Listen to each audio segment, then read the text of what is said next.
Bonjour à tous. Vous me connaissez, je suis Aimard de Lavaucoupé, administrateur, membre du bureau et président de la commission finances au sein d'Agora. À l'occasion du bilan financier de la campagne 2023-2024, nous souhaitons vous présenter aujourd'hui le nouveau directeur administratif et financier de la coopérative. Bonjour Romain, peux-tu te présenter ? Bonjour à tous, je suis Romain Duquesnoy, nouveau DAF de la coopérative Agora. Je suis arrivé très récemment parmi vous, en plein dans la clôture annuelle, ce qui m'a permis de cerner les principales caractéristiques de la finance de notre coopérative, d'autant plus que je ne viens pas du milieu coopératif agricole. Pour décrire mon parcours professionnel rapidement, j'ai une expérience de plus de 20 ans sur différents postes de management en finance et conduite de projet, principalement dans le secteur de la logistique et du retail, aussi bien en France qu'à l'international. Je suis heureux de pouvoir apporter mon expérience pour accompagner la direction générale, les collaborateurs et nos adhérents dans notre projet Agora 2030. Alors Romain, tu es arrivé depuis peu, tu as eu le temps d'analyser cette campagne grâce à l'arrêté des comptes. Comment tu caractériserais cette année d'après ce que tu as vu ? Pour l'exercice 2023-2024, la coopérative se distingue par une collecte historique qui se traduit par un diviseur record à plus de 1 million de tonnes, dépassant le record de 2019. Cette bonne nouvelle est à relativiser de la baisse des prix de céréales qui, couplée à un manque de compétitivité du blé à Rouen, a impacté notre organisation de manière significative et nos stocks. Il est également important de noter que nous avons été impactés par la baisse de la pression inflationniste sur nos intrants, surtout en deuxième partie d'exercice. Tout ceci arrivant dans un environnement économique et géopolitique sous tension et toujours très volatile. Aussi, dans une perspective pluriannuelle, il convient de rappeler que l'année dernière avait été marquée par un résultat net inédit, avec une plus-value de cession de titres exceptionnelle, s'élevant à peu près 8 millions d'euros. C'est une situation exceptionnelle. L'an dernier, les prix des céréales et des intrants ont atteint des prix jamais connus, ce qui a amené un chiffre d'affaires historique pour Agora. Qu'en est-il cette année ? Sommes-nous revenus à des niveaux plus habituels ? Agora affiche un chiffre d'affaires à hauteur de 370 millions d'euros, en hausse de 2% par rapport au dernier chiffre d'affaires comparable, celui de la campagne 2021-2022, et notablement en hausse de 30% par rapport à la moyenne des 5 dernières années, hors campagne 2022-2023. La baisse des cours du blé et l'impact de la baisse de l'inflation sur le chiffre d'affaires approvisionnement, essentiellement pour les engrais, ont conduit à un chiffre d'affaires légèrement supérieur à celui de la campagne 2021-2022. Nous sommes donc revenus à des niveaux plus normatifs. Nous savons que l'un des diviseurs est la collecte. Est-il le seul indicateur qui nous permet d'envisager la sérénité dans les comptes ? Notre rentabilité est caractérisée par notre capacité à couvrir nos coûts fixes de fonctionnement et nos charges directes. Le diviseur permet justement d'être serein pour couvrir ses coûts. Cette année, il est particulièrement important de le souligner car nous dressons un bilan d'une collecte historique pour 2023-2024 qui s'établit à plus de 1 million de tonnes, soit une augmentation de 10% par rapport à la récolte de 2022. Ce résultat confirme la tendance positive observée depuis 2019. Malgré un contexte de marché orienté à la baisse, la coopérative a su maintenir un bon niveau de rémunération pour ses adhérents, avec un prix de campagne final fixé à 220 € la tonne. Comment définit-on le résultat économique de nos métiers ?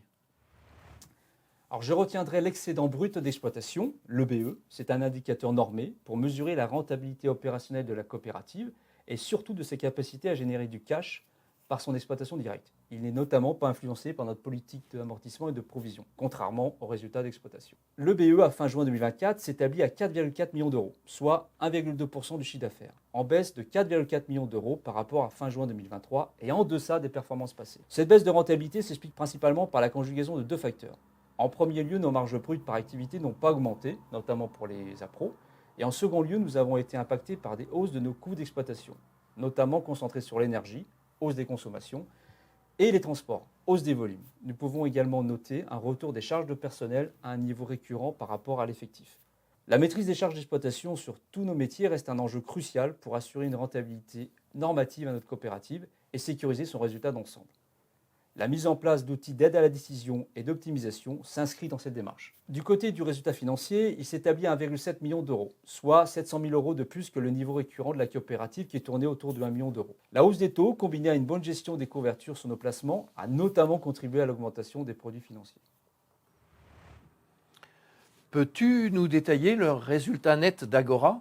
L'an dernier, il était exceptionnel, dû à des cessions de titres, cela a été rappelé en introduction. Sommes-nous revenus à des niveaux que nous avons l'habitude de connaître ? Le résultat net d'Agora, fortement impacté, comme tu l'as dit, l'année dernière de produits exceptionnels, revient dans un niveau plus normatif, comparable aux performances historiques, et ceci malgré l'érosion de la rentabilité opérationnelle. Ainsi, la coopérative termine l'exercice avec un résultat net de 3,4 millions d'euros.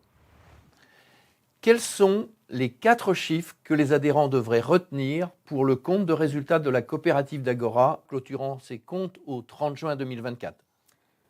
Si je devais retenir 4 chiffres importants, je dirais que les postes clés du compte des résultats, le chiffre d'affaires, le résultat d'exploitation, le BE et le résultat net. Vous l'avez remarqué, le compte de résultat présente les performances d'une entreprise sur une période donnée, en détaillant les revenus et les charges pour calculer le résultat net. En revanche, le bilan offre une vue instantanée de la situation financière de l'entreprise à un moment précis en répertoriant ses actifs, passifs et capitaux propres. Si on regarde au niveau du bilan 2023-2024, nous confortons une nouvelle fois nos fonds propres tout en maintenant un très bon prix payé aux agriculteurs. Quel est ton regard sur ce sujet ? En effet, Aymar, il est très rassurant de constater pour un financier que les fonds propres et quasi-fonds propres de la coopérative s'élèvent à environ 110 millions d'euros, ce qui offre une assise financière solide pour garantir la pérennité et le développement des activités de la coopérative. Cette robustesse est essentielle pour rassurer les partenaires externes, notamment les financeurs, et pour assurer un financement durable des décisions stratégiques de la coopérative. D'autant plus que les dettes à moyen et long terme de la coopérative continuent de diminuer, s'établissant à 10 millions d'euros au 30 juin 2024.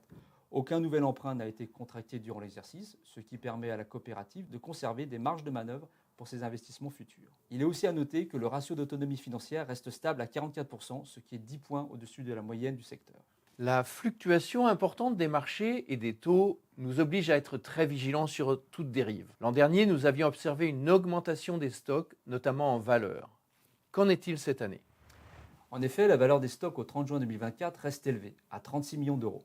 En regardant de plus près le mix produit dans le stock, nous avons pu observer, pour les produits du sol, des difficultés dans l'exécution des contrats de vente sur le mois de juin, entraînant des retards et par voie de conséquence un stock de report plus important à la clôture de l'exercice.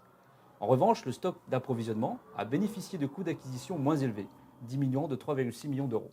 Malgré la mise à jour des comptes courants d'associés, ces 3 dernières années, l'an dernier, on observait une nouvelle fois une hausse des comptes courants créditeurs. Bien que ce soit un gage de confiance de nos adhérents, nous tendons à réguler ce montant qui peut représenter un risque pour l'entreprise. Qu'en est-il cette année ? Les comptes courants créditeurs diminuent de 6 millions d'euros au 30 juin 2024, ce qui représente 14% du chiffre d'affaires en ligne avec la moyenne décennale. Il est en effet primordial de surveiller que nos comptes courants adhérents créditeurs ne dérivent pas dans le cadre d'une bonne gestion des risques. Merci Romain pour cette présentation des comptes de la coopérative. Quelle perspective peux-tu nous donner ? Malgré un environnement marqué par des cours baissiers, une hausse des taux d'intérêt et des coûts énergétiques, la coopérative a su faire preuve de résilience pour garantir des performances positives pour ses adhérents. Les enjeux à venir sont nombreux, dans un contexte où la compétitivité du blé français est mise à l'épreuve.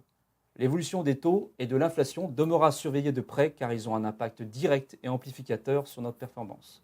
La maîtrise des métiers et des risques de la coopérative nous permettra d'obtenir à long terme un très bon résultat économique et de continuer à bien rémunérer ses adhérents. Merci Romain pour cette présentation et nous vous donnons rendez-vous à l'Assemblée Générale le 10 décembre. Merci Aymar, merci à tous et donc rendez-vous à l'Assemblée Générale d'Agora le 10 décembre. À bientôt.